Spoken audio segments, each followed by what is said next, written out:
बच्चों, आज का टॉपिक है ओम का नियम। सन 1826 में जॉर्ज साइमन ओम ने चालक के सिरों पर लगाए गए विभवांतर तथा चालक में बहने वाली धारा के लिए एक संबंध स्थापित किया था, जिसको कि हम ओम का नियम कहते हैं। अब इसका जो कथन है वो इस प्रकार से है कि यदि किसी चालक की भौतिक अवस्थाएं अपरिवर्तित रहें तो चालक के सिरों के मध्य लगाया गया विभवांतर चालक में बहने वाली धारा वैद्युत धारा के अनुक्रमानुपाती होता है। ठीक है। अब इसमें भौतिक अवस्थाएं यहाँ रखी है, एक शब्द आ रखा है भौतिक अवस्थाएं। भौतिक अवस्थाएं क्या होती हैं? ताप, दाब और सांद्रता। ताप का मतलब चालक का ताप वो अपरिवर्तित रहना चाहिए पूरी प्रक्रिया में। दाब अपरिवर्तित रहना चाहिए, किसी प्रकार का उस पर प्रेशर नहीं होना चाहिए। और सांद्रता का मतलब है यहाँ पर कि प्रति एकांक आयतन में मुक्त इलेक्ट्रॉनों की संख्या से, सांद्रता का मतलब मुक्त इलेक्ट्रॉनों की संख्या से हो गया। अब दूसरी चीज क्या है इसमें, इसका जो गणितीय स्वरूप होगा वो किस प्रकार से होगा कि मान हमने क्या किया यहाँ पर, किसी चालक, जैसे यहाँ पर ए बी दिखाया गया है, चालक ए बी के सिरों पर हमने वी विभवांतर लगाया है और इस वी विभवांतर लगाने के फलस्वरूप इस चालक में आई धारा यानी कि इस परिपथ में आई धारा बहना प्रारंभ हो जाएगी।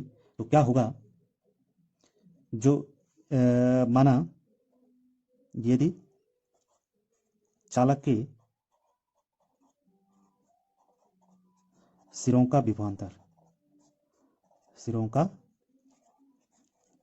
विभवांतर V है तथा चालक में बहने वाली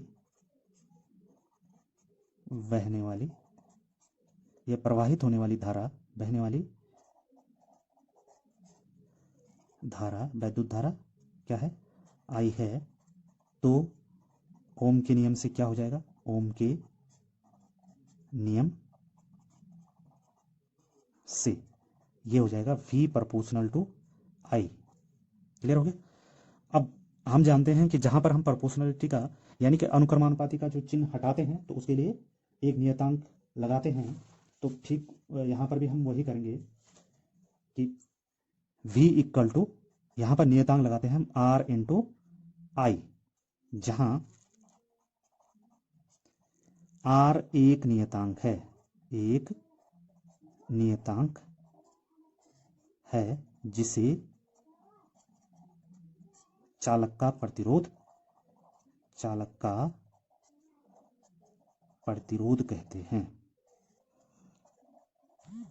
कहते हैं। यानी कि ये क्या हो जाएगा, V, इससे ये माना समीकरण 1 है, तो समीकरण 1 से अगर हम प्रतिरोध को देंगे, समीकरण 1 से क्या हो जाएगा, V over I equal to R। इसी से हमने क्या प्रतिरोध की परिभाषा भी दी है कि V और I के अनुपात को हम क्या कहते हैं, यानी कि चालक के सिरों के विभवांतर तथा चालक में बहने वाली धारा के अनुपात को हम चालक का प्रतिरोध कहते हैं। अब इसी को ओम के नियम से भी दिया गया है। यहाँ पर V proportional to RI, I जो है पक्षांतर करने पर V के बटे में चला जाएगा, तो V बटा I equal to R। R क्या है? चालक का प्रतिरोध। ठीक है। अब यहां पर यदि I और किसके बीच, V और I के बीच ग्राफ खींचे, यानी कि किसी चालक में बहने वाले धारा और चालक के सिरों पर लगाए गए विभवांतर के मध्य ग्राफ खींचे, चाहे विभवांतर क्या हो, परिवर्तनशील ही क्यों न हो, तो ये एक स्ट्रेट लाइन में प्राप्त होता है। यहां पर दिखाया गया है क्या है, स्ट्रेट लाइन, सीधी रेखा में प्राप्त हो रहा है। और ये सिर्फ किसके लिए होता है? ओमीय परिपथ में होता है। किसके लिए होता है? ऐसा जो ग्राफ प्राप्त होता है वो किसमें होता है? ओमीय परिपथ में प्राप्त होता है। ओमीय परिपथ मतलब जिनमें जो चालक हैं वो क्या है? धातुएं हैं। यानी कि जो परिपथ ओम के नियम का पालन करते हैं, वो ओमीय परिपथ कहलाते हैं। क्लियर हो गया? ये तो हो गया ओम का नियम।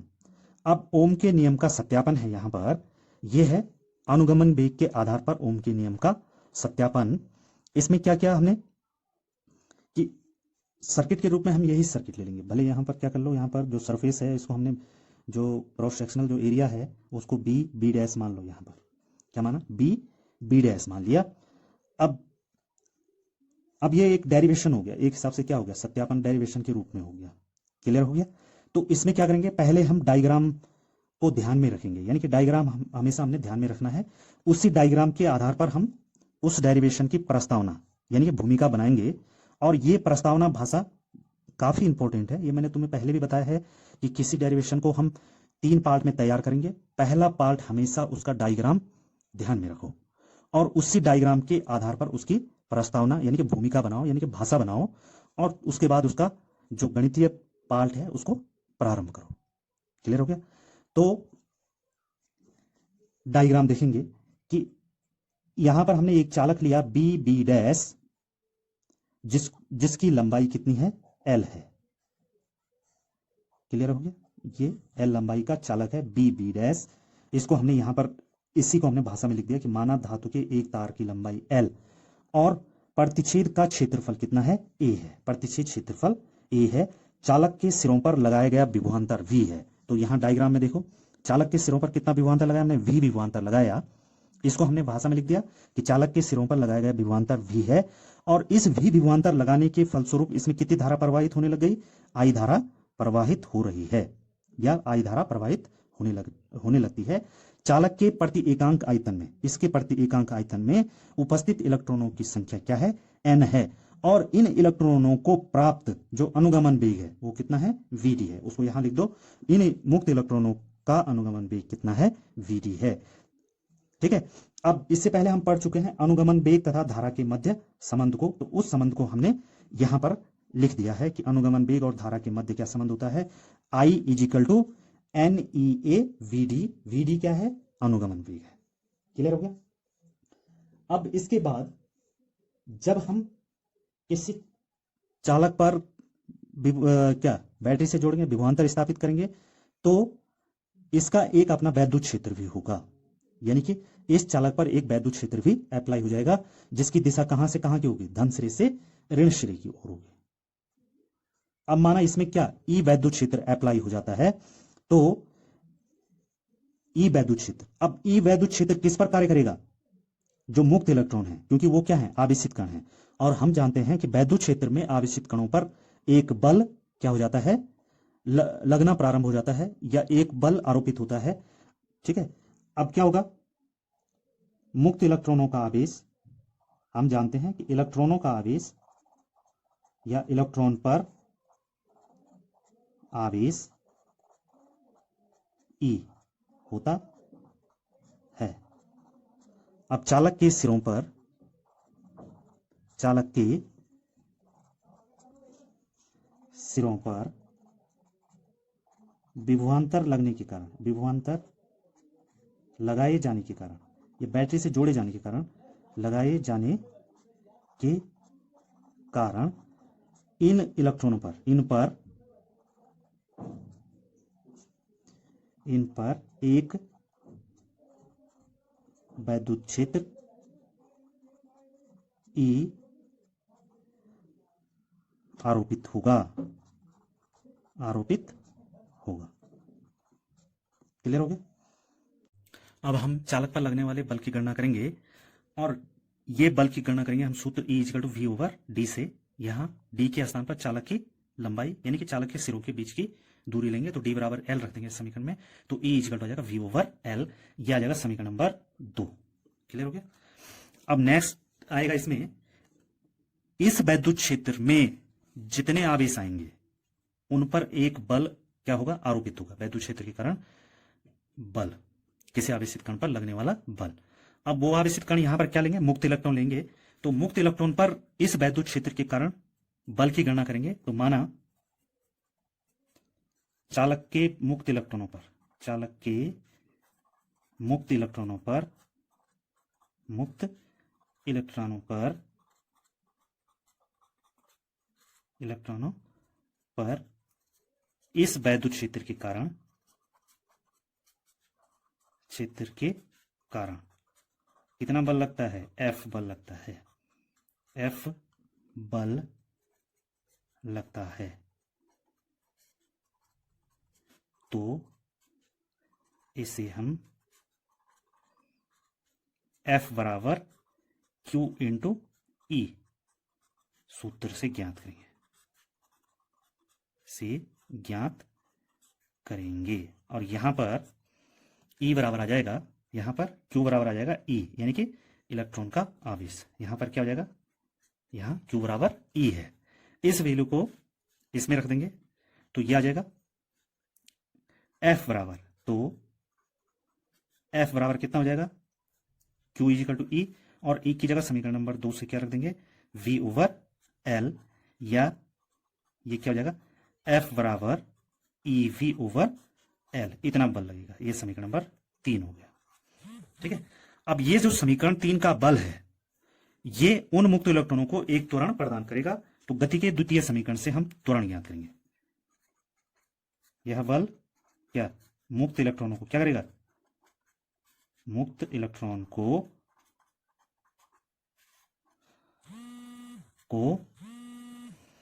एक त्वरण ए प्रदान करेगा, उसे हम गति के साथ करेंगे। अब m क्या है, यहां पर m है इलेक्ट्रॉन का द्रव्यमान। m क्या है, इलेक्ट्रॉन का द्रव्यमान कितना होता है, 9.1 इंटू 10⁻⁻19 kg। ये हो गया जहां m इलेक्ट्रॉन का द्रव्यमान है।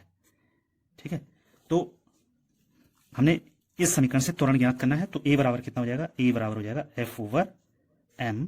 यहां पर समीकरण 3 से, समीकरण 3 से f का मान रखने पर, और समीकरण 3 से f का मान रखा तो a इजिकल टू हो जाएगा E V over m into L, E V over m into L, यह आ जाएगा समीकरण नंबर 4। क्लियर हो गया। अब ये जो त्वरण है ए, ये मुक्त इलेक्ट्रॉनों को प्राप्त होगा किसके कारण, वैद्युत क्षेत्र के कारण, या वैद्युत क्षेत्र के कारण लगने वाले बल के फलस्वरूप मुक्त इलेक्ट्रॉनों को प्राप्त होगा। और यही त्वरण किसके लिए उत्तरदायी है, अनुगमन वेग के लिए उत्तरदायी है। अब थोड़ा हम डायग्राम समझेंगे कि एक इलेक्ट्रॉन है माना यहां पर, तो ये क्या करता है, ये माना मुक्त इलेक्ट्रॉन है, तो ये आयनों के साथ संघट करता है। तो आयनों के साथ संघट करने के फलस्वरूप क्या होगा कि इलेक्ट्रॉन की गति तथा दिशाएं दोनों परिवर्तित होती जाती हैं। ठीक है, तो क्या होगा, जैसे ही जो है यहां से शुरू करेगा तो शून्य से शुरू करेगा, अधिकतम वेग प्राप्त करेगा, फिर संघट होगा, फिर शून्य होगा, या कुछ वेग उसका कम हो जाएगा। इस प्रकार से इसका वेग परिवर्तित होता रहेगा। ठीक है, और इन संघटों के मध्य जो समय लगता है वो माना कितना है, टाउ। क्लियर हो गया, उस समय अंतराल को हम किससे व्यक्त करते हैं, टाउ।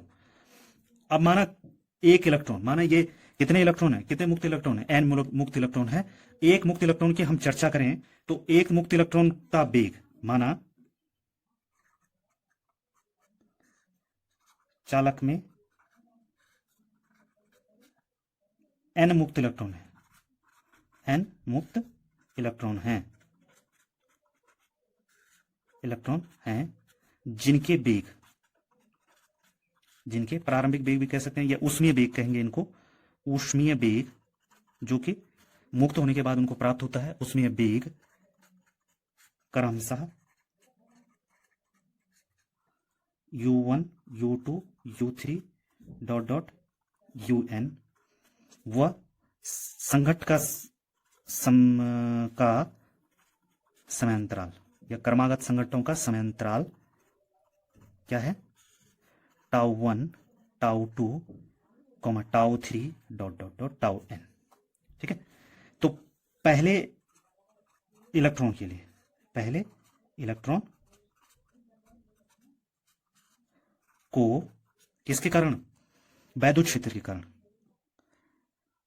या इस त्वरण के कारण प्राप्त वेग, पहले इलेक्ट्रॉन को प्राप्त वेग किसके कारण, वैद्युत क्षेत्र के द्वारा लगने वाले बल के कारण या इस त्वरण के कारण या वैद्युत क्षेत्र के कारण, कुछ भी कह सकते हैं, को प्राप्त वेग दिया जाएगा गति के प्रथम समीकरण से।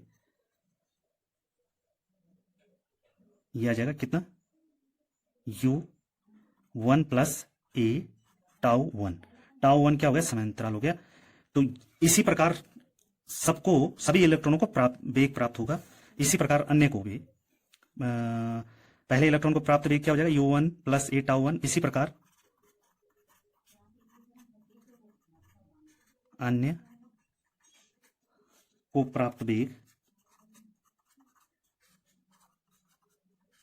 यह आ जाएगा u2 plus a tau 2 comma u3 plus a tau 3 comma dot dot dot un plus a tau n।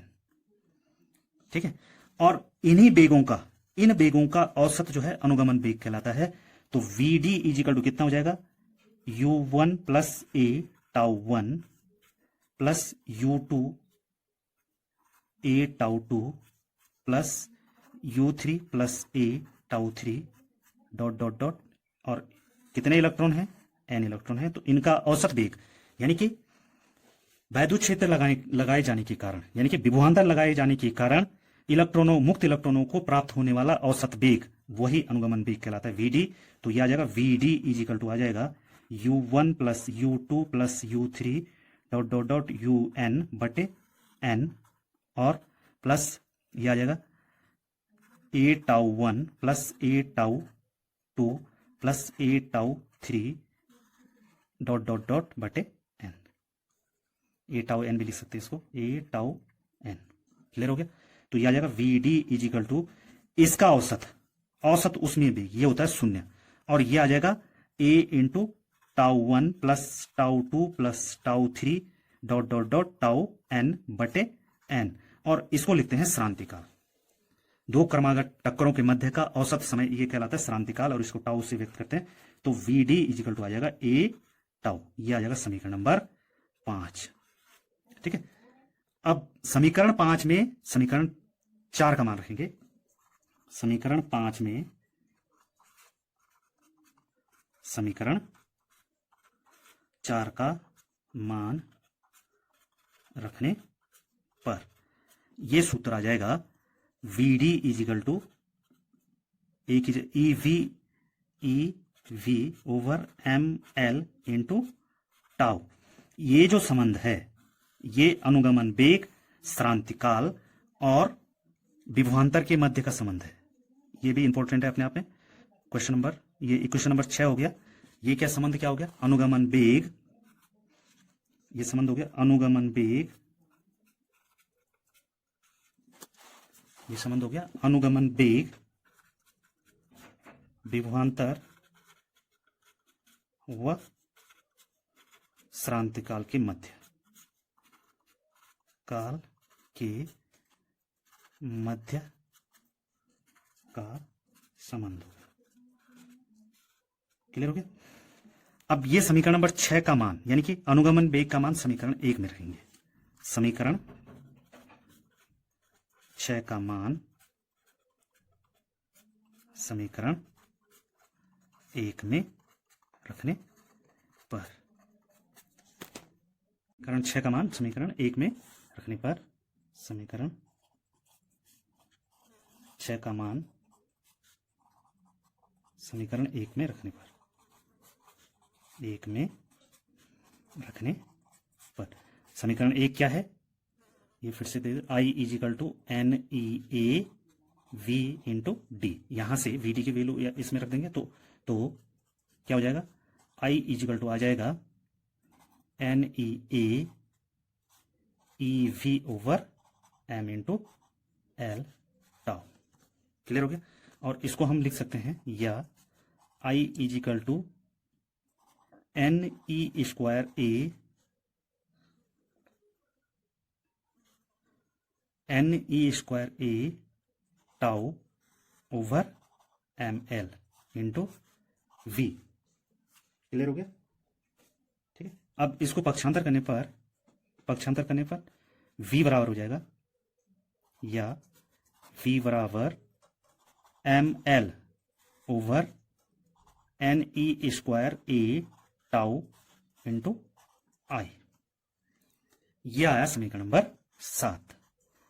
अब इस समीकरण 7 के बारे में देखो, इसमें क्या है, इसमें जो राशियां हैं वो इस प्रकार से हैं। M क्या है, इलेक्ट्रॉन का द्रव्यमान, इलेक्ट्रॉन का द्रव्यमान, ये हो गया M। दूसरी राशि है इसमें L, चालक की लंबाई,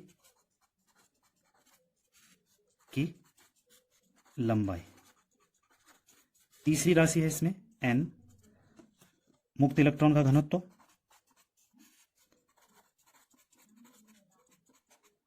मुक्त इलेक्ट्रॉन का घनत्व। चौथी राशि है E, इलेक्ट्रॉन का आवेश, इलेक्ट्रॉन का आवेश। पांचवी राशि है इसमें E, यानी कि चालक का प्रतिच्छेद का क्षेत्रफल, प्रतिच्छेद का क्षेत्रफल, यह चालक का प्रतिच्छेद क्षेत्रफल। अगली राशि है इसमें टाउ, यानी कि श्रांति काल। अब इसमें कुछ राशियां पहले से ही क्या हैं, नियत है। जैसे m, इलेक्ट्रॉन का द्रव्यमान नियत है, और E, इलेक्ट्रॉन का आवेश नियत है। ये क्या हो गया, कांस्टेंट हो गया। क्लियर हो गया, ये दोनों सीधा सीधा कांस्टेंट है। ठीक। चालक की लंबाई, अगर चालक में उसमें प्रसार यानी कि चालक का ताप न बदले तो ये क्या हो गया, नियत हो गया। कब नियत होगा, जब चालक की भौतिक अवस्था, ये भौतिक अवस्था पर निर्भर करेगा। ये किस पर निर्भर करेगा, भौतिक अवस्थाओं पर। और ये भी जो है चालक की भौतिक अवस्था, अगर ताप स्थिर है तो ये भी भौतिक अवस्था पर निर्भर करेगा। तो ये तो हो गए भौतिक अवस्थाओं पर निर्भरता। इसीलिए ओम के नियम में भौतिक अवस्थाओं का क्या किया गया है, जिक्र किया गया है कि यदि चालक की भौतिक अवस्थाएं नियत रहेंगे तो ये चीजें सब क्या रहेंगे, नियत रहेंगे। इसका मतलब क्या है, ये सब नियतांक हो गए, और इनके स्थान पर हम एक नियतांक रख सकते हैं। तो समीकरण 7 में क्या, ml/ne² a tau equal to r रखने पर ये क्या हो गया, नियतांक हो गया। और इसे हम क्या कहते हैं, चालक का प्रतिरोध, चालक का प्रतिरोध कहते हैं। इसे हम क्या कहते हैं, चालक का प्रतिरोध कहते हैं। यानी कि चालक का प्रतिरोध क्या हो गया, भौतिक अवस्था अगर अपरिवर्तित रहे तो चालक का प्रतिरोध क्या रहेगा, नियत रहेगा। क्लियर हो गया। अब इस वैल्यू को कहां रख देंगे, समीकरण 7 में। तो V बराबर कितना हो जाएगा, R इंटू आई। यही जो है ओम का नियम है, जहां R क्या है, जहां R चालक का प्रतिरोध, चालक का प्रतिरोध है। अब ये प्रतिरोध क्या है, नियत है, जो कि नियतांक है। यानी कि एक पदार्थ के चालक के लिए अगर भौतिक अवस्थाएं परिवर्तित न हो तो ये क्या है, नियतांक है। अब अगर हम नियतांक को हटा दें तो V प्रोपोर्शनल टू आई, गड़बड़ लिख दिया मैंने यहाँ पे, V प्रोपोर्शनल टू आई। कब, जबकि चालक की भौतिक अवस्थाएं क्या हों, अवस्थाएं अपरिवर्तित हों। यह है ओम का नियम तथा उसका सत्यापन। ओके।